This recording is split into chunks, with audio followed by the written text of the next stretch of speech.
Welcome friends, मैं कबीर पाटीदार मेरे channel में आपका हार्दिक स्वागत करता हूं। दोस्तों, आज के वीडियो में देखेंगे कि आयकर गणना प्रपत्र बनवाने के बाद में आयकर गणना प्रपत्र के GA 55 से वित्तीय वर्ष का GA 55 जो अपने पास में है उससे मिलान अवश्य करें।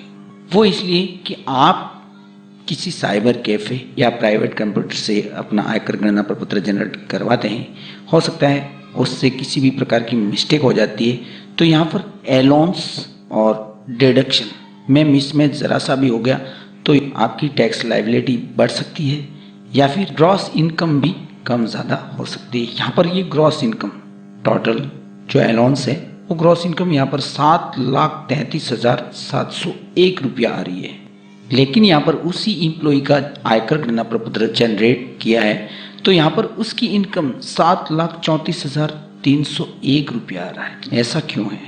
यहाँ पर वो इनकम आ रही है 7,33,701, 605 रुपये का डिफरेंट आ रहा है। वो 605 रुपये का डिफरेंट कौन सा है? यहाँ पर इस इम्प्लॉई ने वित्तीय वर्ष के दौरान PL सरेंडर उठाया है, और PL सरेंडर कौन से महीने में उठाया है?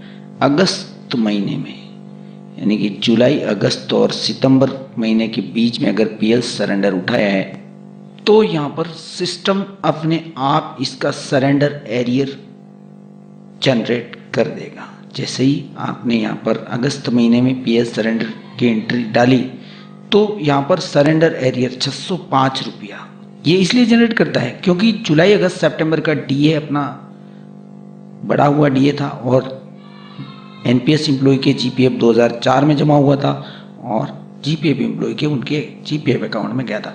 बट यहाँ पर सरेंडर को इसने ऐड किया है, वो सरेंडर उस महीनों के दौरान लिया है, जुलाई, अगस्त और सितंबर, यानी कि अगस्त में उठाया तो अगस्त में वो जो बढ़ा हुआ DA था वो यहाँ पर उसने सरेंडर एरियर के तौर पर जुड़ा हुआ है, इसलिए 605 रुपये इनकम इसकी ज़्यादा हो गई है। तो यहाँ पर 7,34,306 रुपया हुआ। और अगर GA 55 में देखें तो कहीं दूर दूर देखें तो भी यहाँ पर सरेंडर एरियर के तौर पर वो राशि शो नहीं है। इसका मतलब इसमें टैक्सेबल इनकम 605 रुपया है, भले ज़्यादा इनकम 605 रुपया है, बट एम्प्लॉय को उसका टैक्स लग रहा है। यहाँ पर जब अपनी इनकम अपन ने ली नहीं है तो मतलब इसमें चेक करने वाली बात यही है कि अपनी ग्रॉस इनकम अपने GA 55 से मिलान करें, उसके बाद में ही अपना आयकर गणना प्रपत्र निकलवा करके अपने PO सर को जमा करें। यहाँ पर ये मैंने 0 कर दिया, अब 7,33,701, क्योंकि अपन को वो इनकम हुई नहीं है जिसका अपन टैक्स पे कर रहे हैं। यहाँ पर 7,33,701 और यहाँ पर भी 7,33,701। अब इसका टैक्स चाहे जो भी आए अपन को मंजूर है। कई एम्प्लॉइज के वित्तीय वर्ष के दौरान ऐसी भी लगती है, मान लो, तो इस माह से आपकी जो ग्रॉस इनकम है वो भी बढ़ जाती है, बेसिक बढ़ जाता है, DA उसके अकॉर्डिंग और HRA उसके अकॉर्डिंग बढ़ोतरी हो जाती है। तो वहाँ पर आपको अपना आयकर गणना प्रपत्र चेंज करके देना होता है। कई साथियों के DA एरियर जनरेट नहीं हुआ होता है, तो कहीं के बोनस भले 4800 ग्रेड पे होते हुए भी बोनस नहीं मिल पाता है। तो ये सब ध्यान रखने वाली बातें हैं और बिल्कुल कन्फर्म होने के बाद ही अपनी टैक्स कैलकुलेशन अपने PO सर को आप जमा करवाएं। और ख़ास बात कि अब टैक्स लायबिलिटी से बचने के लिए आपके पास में जो भी रिबेटेबल फार्मूलाज हैं उसका यूज़ आप 100% करें, ताकि आपकी टैक्स लायबिलिटी कम हो जाए और आपको कम से कम टैक्स पे करना पड़े। अभी जैसे यहाँ पर इनका टैक्स कितना बन रहा है? 34,378 रुपया।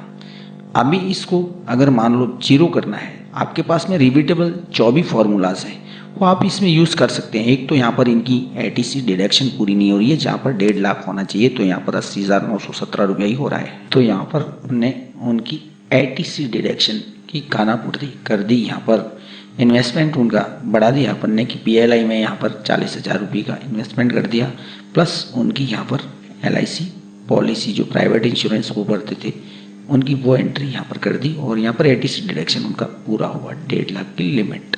अब इसके बाद में टैक्स कितना रहा? 20,010 रुपया अभी भी रहा है। यहाँ पर टैक्सेबल इनकम 5 लाख से नीचे आ जाएगी तो यहाँ पर 12,500 की छूट मिल जाएगी। ATC आफ्टर नेक्स्ट भी इनके पास में और भी रिबेटेबल फॉर्मूलाज हैं कि यहाँ पर ATD चिकित्सा बीमा प्रीमियम की इनकी सालाना प्रीमियम है वो 22,910 वो ऐड किया। ऐड करते ही यहाँ पर टैक्स कितना लेस हो गया 15,244 रुपया, यानी कि कहाँ 34,000 और ऊपर था और रहा 15,244। तो यहाँ पर ये अन्य कटौतियाँ जो हैं वो सभी रिवीडेबल है। अगर आपके पास में ये सभी टैक्स लाइबिलिटी से बचने के लिए रिपीटेबल फार्मूलाज हैं तो आप इसका यूज़ कर सकते हैं। यहाँ पर टोटली मैंने प्रीवियस वीडियो में भी बताया है।